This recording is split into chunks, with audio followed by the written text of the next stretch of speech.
Acompáñenme a darle la bienvenida a Miles Keaton, quien interpreta el personaje de Sammy. Welcome, Miles. The first seat. Wunmi Mosaku, quien caracteriza el personaje de Annie. Welcome, Wunmi. Esta es consentida, ya acabo de decir que aquí tiene un fanbase muy grande. Ella es Hailey Steinfeld. Welcome to the stage, Hailey. Él es Michael B. Jordan. Welcome to Mexico City, Michael. Y finalmente, amigos, en este escenario, el director de la película, Ryan Coogler.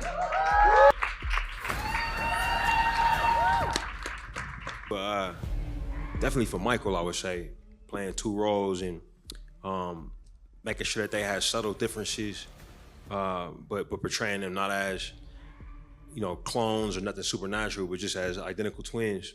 I think the period element of it was really interesting and challenging for both of us. Hadn't really done anything like that before.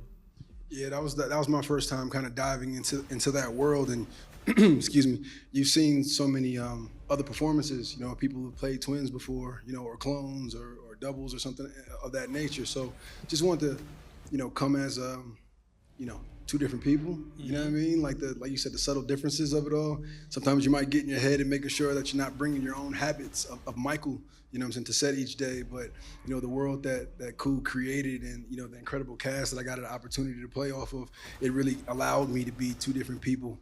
And yeah, that was definitely my most challenging role so far. It was a slow developing thing when I look back over time, but we made it really quickly.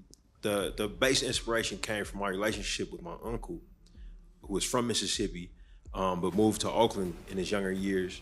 And he loved blues music. Whenever I would spend time with him, that's what he wanted to listen to on vinyl, on CD, on tape. So I came to associate that music with him. He passed away in 2015 when I was working on a film called Creed. Mm-hmm. And I never had a chance to really reckon with the loss of basically like the oldest male member of my family. So I would find myself putting that music on to remind myself of him.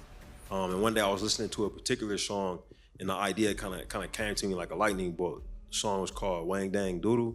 It's a weird title. by an artist named Howlin' Wolf. And I was, once I had that idea, I was kind of on the road towards making the film. Shooting on celluloid. I was a member of the last class at USC to use film for class, and it always meant a lot to me. When I shot Fruitville, we shot on Super 16, and I loved it. I think it really helped the movie, the look of it and the feel of it. Since then, I made 3 studio movies where I couldn't get the ability to shoot on film. I had to shoot digital on those movies because of budget and other things. So on this one, it was very important to me, since I didn't have any anybody saying that I had to go digital, you know what I mean? So I knew I wanted to shoot on film. And I actually was gonna shoot on the same camera we shot Fruitville on. I went out and bought the camera, kitted it up. But then I realized because of the VFX we would need to do the twin work, Super 16 wasn't gonna work. So we were thinking about 35 millimeter. And then I got a call from an executive at Warner Brothers who asked if we were thinking about large format. And as soon as he asked the question, my mind kind of exploded, and I thought it would be the perfect format to tell this story. And we were able to shoot 2.76, the Ultra Panavision format, which hasn't been done since Hateful Eight on Super 70. And we also were able to shoot with our IMAX cameras, the 15 perf 70 millimeter film cameras. It was really amazing to capture that performances with those images. For me, me and Ryan have a really special relationship. Funny enough, I was pitching him a project, and he was like, "Oh, that sounds good," you know what I'm saying, whatnot. But I was actually thinking about you for this project, and he kind of repitched me, this movie, and it sounded a little bit more interesting to me. and Ryan's always looking out for me, and kind of has this he has this innate ability to kind of know what's best for people. You know what I'm saying? He kind of, admires and looks at talent and knows how to put them in position to win. You know what I'm saying? I think that's the the player in him, the coach in him, the father in him, the husband in him. He kind of puts people in the position to win, and he thought this was going to be a big challenge for myself, but something that had great reward at the end of it if we put the right time into it and the right effort. So like we normally do, we got on the same page and we started to embark on this journey. And for me, it was just doing the work. He set me up with some friends of his who are twins, and got a chance to pick their brain and ask questions and just start to understand what it is to be a twin, which is super special and unique to anybody on this planet. They're very, very, very unique experience. So just getting, as an actor, you look for these things to latch onto so you can, create the distance and the space between your own personal life and the characters that you play. And this was just, the mission that was in front of me. And the major difference between the two, I would say is, Smoke's the older one. I think he's he's the bigger brother, but I had to be a father to Stack, which is the younger brother of the two. And yeah, man, one's more the execution guy, you know what I'm saying? More the muscle, the more responsible one.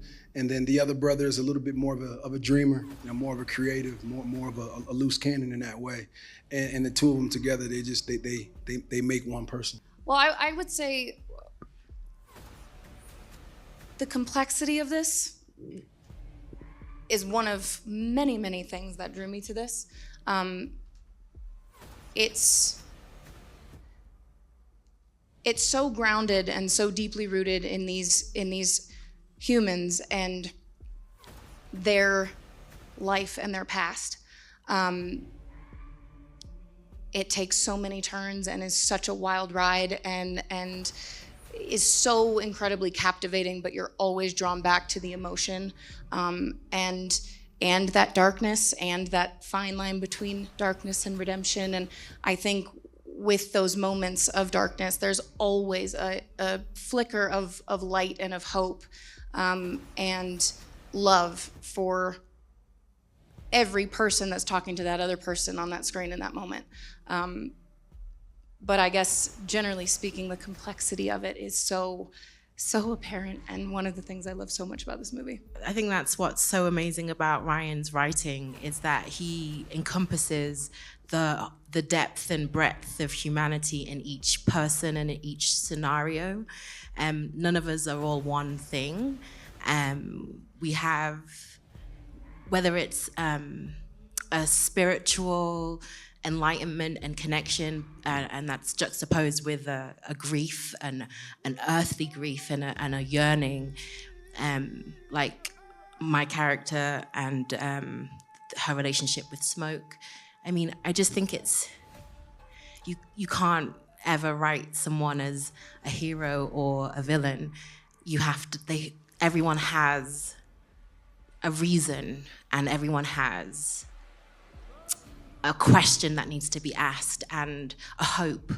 And so no one's fully good, no one's fully bad ever in any scenario in life. And that's why Ryan is just like, when you read these scenes, you just get a whole sense of a person, a whole sense of the community, whether it's Smoke and a little girl learning how to barter, that's like, it's survival in this. That's a scene about survival in this environment. And then I don't know, yeah, it's all the things, and that's why it's such a. I mean, I loved it. Whew.